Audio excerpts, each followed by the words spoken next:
I'm here on site at the Parkside project in Noble Park in order to talk about the difference between a planning permit and a building permit. To get to the point where construction can actually happen, a developer needs to obtain both of these permits.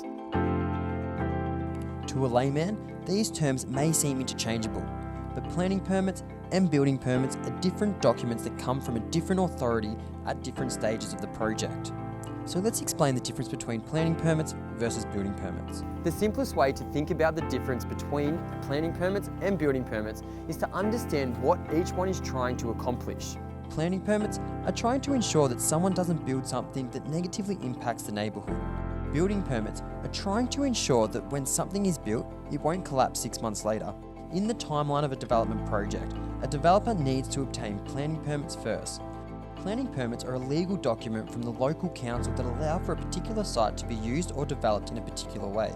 Let's say a developer has a piece of land and they want to knock down the existing building and build some townhouses in its place, like what we are doing here at the Parkside.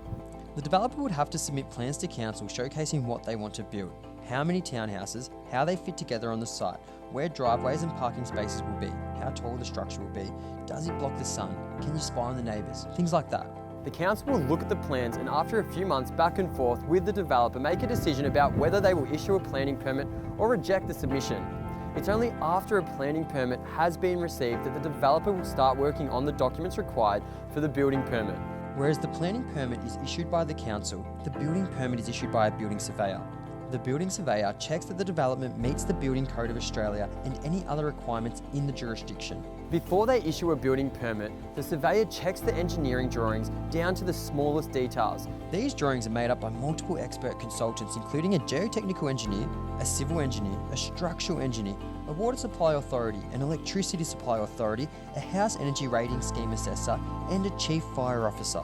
If the building surveyor is happy the development meets all requirements, they will then issue a building permit which signals the construction can start. Now you understand what the difference is between a planning permit and a building permit and why a developer must have both in order to start building. For more information about the property development process, make sure to download our property development guide.